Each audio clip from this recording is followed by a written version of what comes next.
Interview here at the National Drum Fair with Simon Limbrick, one of the members of Rhythmatic, which you've been doing the clinics at the 2 o'clock over the weekend. Simon, welcome, thank you very much. Yeah, hello. Hello Matt, again, good morning. What is the best thing about the National Drum Fair? Oh, that's a bit of a question. I don't know, I didn't really know what it was about until I came to the event, but it's quite interesting seeing some of the old, poking around in some of the sort of obscure bits and pieces and the old drums and things, I discover actually there is an interest for me. There's a couple of things that are interesting and stuff I've been trying to get hold of, and you know, I've got stuff that I realise I've had for 30 years and probably counts as vintage along with the rest of it. So that's quite interesting. There's other things. I'm always on the lookout for different sounds, and actually looking at old instruments, you sort of see how things used to sound, how they've changed, and basically that we're now sort of all given the same kind of kit to play on, or snare drum with modern makes, they're pretty similar. And when you look at old kits, and you look at, especially like the vintage kits that were in yesterday with the show band stuff, like the Trax kit, you know, it's from the 30s, and I'm always curious about what, when I see music from that time, arrangements, I think, what did they actually play on? Yeah. And I sometimes try and reproduce that even with newer instruments, but it's good to actually see, you know, the original thing, the vintage thing. So that's kind of interesting. So it's a bit of a museum thing. It's the old things being pulled out, and they still work, and they've still got a sound, so you can hit them and try them out rather than just look at it in a catalogue. So that's interesting. And also, like seeing Carl Palmer around, somebody I saw when I was at school. And he's still around, and he's still got a pair of sticks in his hand, and he's still prepared to come along and do stuff like this, because a lot of people get so far and then they pack it in, or they just can't cope with it. And I guess a lot of the people working on the stalls, or working the fair, are drummers themselves, who, you know, who've had to sort of change in their lives to do other things, because they can't always play in a rock band, as much as they'd probably like to. They have to sort of do other things and be responsible in families and, you know, teach and everything, and some of them, you know, are in the job of restoration of instruments, or you know, running drum shops and stuff. So that's kind of, you know, that's interesting to see how people change. Everybody has to change what they do all the time. So yeah, so there's little things here and there. I still, you know, spent most of yesterday yearning for a large pair of earplugs because, you know, it's that thing of, you know, the cliche about the guitar shop, you know, with the sign up saying, you know, you're banned from playing Stairway from Heaven. You know, it used to be the cliche down Tottenham Court Road, and I think drum shops also apply. I think everyone should be banned from playing 4/4 or something. I just stop them completely, because you get a queue of sort of, you know, 12-year-olds line up. It's great that they're playing, but all of them going in the same big room, it's not the most musical thing that I can think of, and it's too much. Okay, fine. So that's the worst thing about it, I suppose. Well, yeah, and that, and I suppose, I think with something like this, which is about old instruments and people who've taken care of things, and I'm not saying harkening back to something else, because, you know, it's what we've got now that matters, but the fact that these things still exist and people have still preserved things that sounded different, so there's a depth to the whole side of kit playing which you don't see so much. It's when the sort of commercial aspect comes into that. There's always going to be somebody putting a leaflet in front of you, or a commercial thing, but when that sort of sometimes, you know, is to sort of keep that at bay, so that it's more about the actual instruments and the players and the sounds and everything, and that's the other thing really. So just kind of keeping a bit of a distance from all the commercial promotion. Fantastic. Do you have any vintage gear? You mentioned that you were trying to find some stuff. Only because that's what I've got. I never really think of it as vintage gear, but, you know, I look at what's around here, and I sort of actually realise that, you know, a set of drums, I've got a set of Gretsch drums over 30 years ago. I sort of had various kits, but the Gretsch kit has been the one that's sort of been the mainstay that I've basically dragged around, you know, taken to lots of things, because it just sounds good, and I just like the sound of it, and it just seems to work, and it's been, I've just used it, and it's been I've never thought of it as a sort of collector's item, but something that sounded the way I wanted it to sound. To then discover that these things are being put on a stand and polished, and people look at them and revere them, you know, this reverence of history and the fact that that was the past gone age and everything. I'd never really thought of them as being that old until I'd seen them in a place like this. Yeah. But, you know, I guess my marimba is probably this. I've got a marimba which is the same, which is one of the old Musa marimbas. And that came off the first Tubular Bells tour, which is some time ago.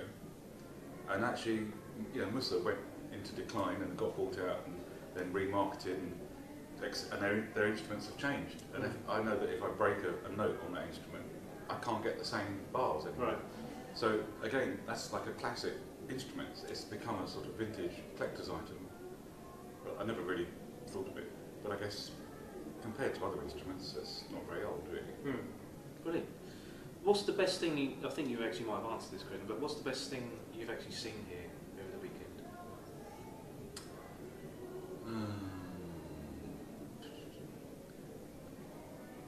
There's a couple of kits that obviously like they came from the sort of Beatles era, and they're quite small and dinky and like little slingland kits. Yeah. And not that I would sort of crave buying or owning one of those things, but just to stand next to it or see the size of it, the scale of those kits, compared to the sort of monster kits that sometimes are dragged out and big size drums and everything, to see the kind of size drum that would have been used on a TV programme in the 60s, and the kind of things that the sort of Beatles and the Rolling Stones were playing, those were drum kits of those days with the very thin metalwork and very lightweight kind of sound, and almost like, you know, like it basically was a jazz kit. That's quite nice just to see that in real life, because you see pictures and you see all those kind of things in books and online to do with documentaries about those things, but to actually see that it's actually quite small and quite delicate and fragile, and you know, it's quite a dinky little sound. You know, it's quite good. I like that. Nice. What's the National Drum Fair everything you expected it to be? I didn't really have an expectation because I'm here sort of doing this workshop engagement thing. You know, Rick Mattick here to sort of playing, just to show a side of playing, and as part of that, I mean, I'm doing electronics. I've got a MIDI mallet instrument thing in there, which doesn't seem to fit with the drum kit side of things. It's slightly, you know, it's a sort of different approach. It's, you know, it's an instrument that's not represented here, but it does give a chance to show a little bit of something else that's going on. Is it something I expected it to be? Well, I had no expectation except to come along, and I did, in my mind somewhere, think most of these people are going to be sat behind a drum kit with a hi-hat and a snare drum and a bass drum and whatever other combinations. I'd like to see people going for more interesting sounds, different types of drum, different size of drum, drums that do different things than just the same thing but in a very small different variation. I think there's more scope for that to be on show and for that to develop. So some makes, you know, where they're kind of looking at drum and bass stuff, or there's been so many changes in drumming in the last sort of 20 years, and it's kind of gone back to old things and new stuff and technology and different arrangements of drum kit. But actually, you know, at the moment the drum fair is pretty much full of a room full of kits that are all pretty much conventionally set up, with the hi-hat in one place, bass drum in another. There are very few, except maybe the old Traps kit, or maybe one other kit in the whole room that's different. So that, you know, that's something that's changed. Like the double bass drum pedal was a move to do that, but there have been other moves to do things, and that's not really, I haven't seen that here. So in a way, it's drum kits, but it's actually not those drum kits. So I'd like to see like about a third of the whole fair could be on that stuff, because I think that would certainly appeal to sort of jazz fusion drummers, a lot of the younger drummers of today. But I mean, you know, even of the acid jazz phase, I mean, loads of drummers from 20, 30 years ago, I've been sort of bracking around with those rhythms for 25 years. And that, people like Jojo Mayers go back to the old techniques of the big band drummers and incorporate that into a whole new idiom and a whole style. But if you take that apart, all the techniques that, say, Carl Palmer was showing yesterday on the snare drum, they're stuff that goes right back to very traditional snare drum jazz playing, and I suppose originally out of the rudiments and marching drum. So, you know, it's not that it's all old, but the new stuff does incorporate all that. But it would be good to have that as a big part of the fair. Brilliant. Right, if you had to relive one gig or event, which one would it be? In fact, relive it. Yeah.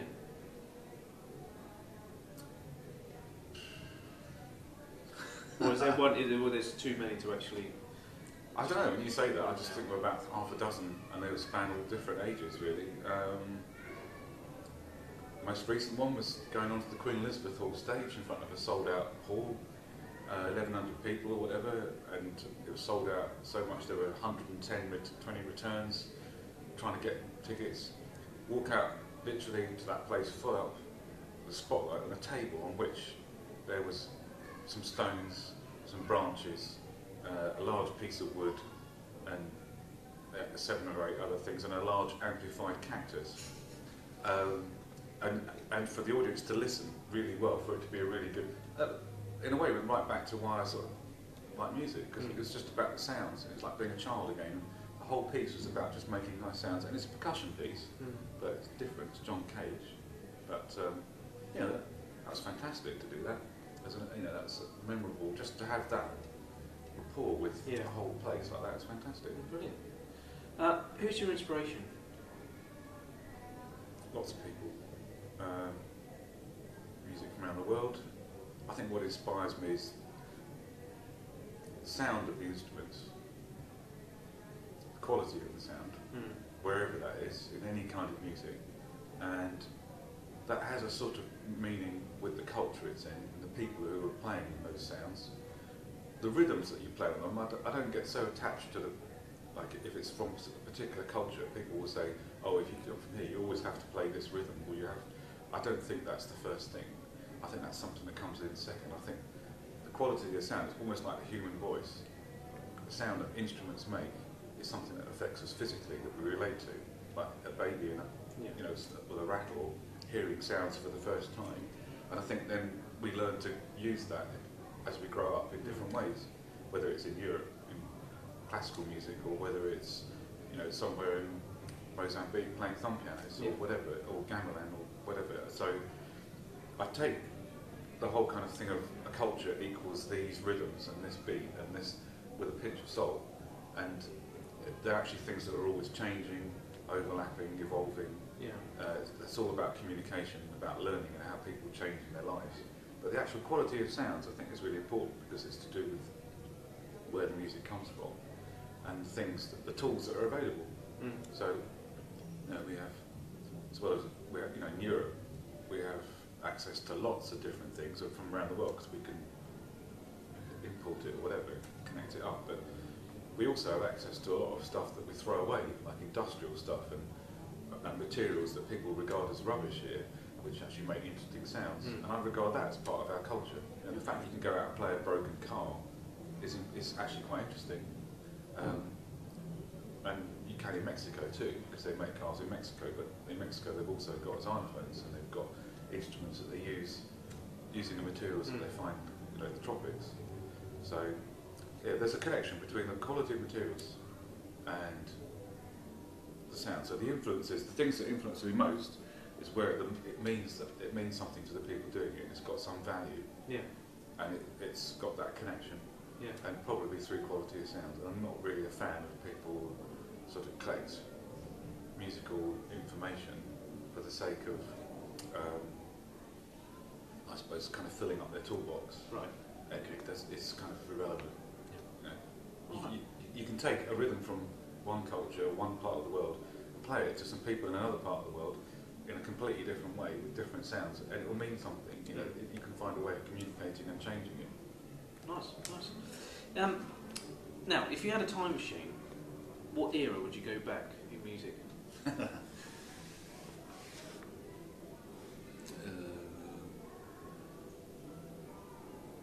I don't know, I'd probably go back to something that I've done already and just revisit it with a bit of hindsight, rather than say, oh, I'd go back to 1910 or some glorious era. But there are times in my life when I've had really good, you know, I've realised they're really important. I really liked what I was doing, and I did a lot of stuff at the time, but maybe I'm just greedy. Maybe I'll go back and have a bit more. Oh, no, that's a lovely answer. Lovely. Now, final question.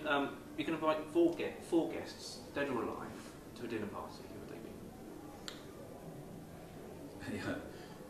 I'm not going to say drummers.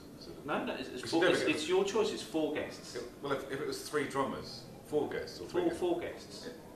Dead or alive. Well, I'd like to get around to the meal, and if it was 3 drummers, they'd all be rattling their knives and forks on the table, so we'd never actually start eating, would we? So I think I'd give that a miss. 4 guests. I don't know, probably people from different backgrounds. I probably wouldn't have... Just 4 guests. Who would they be? 4 guests. 4 guests. 4 guests. Oh, I don't know. Damien Hirst. Yep. He's a chef, but it would be interesting. He's Ferran Adria. He's a Spanish one who's like he's one that set up people like Heston Blumenthal. Yeah. And cooks everything in liquid nitrogen. He's like a scientist, come artist with food. Yeah. I think he'd come, but I think I'd probably get him involved in making the meal as well. Jimmy. I don't know. Someone from the dance world. I don't know. I can't think. Some like a choreographer or something like that. Yeah. Would be good. Siobhan Davis or someone like that. Yeah, someone from the dance world. Yeah. Would be good. And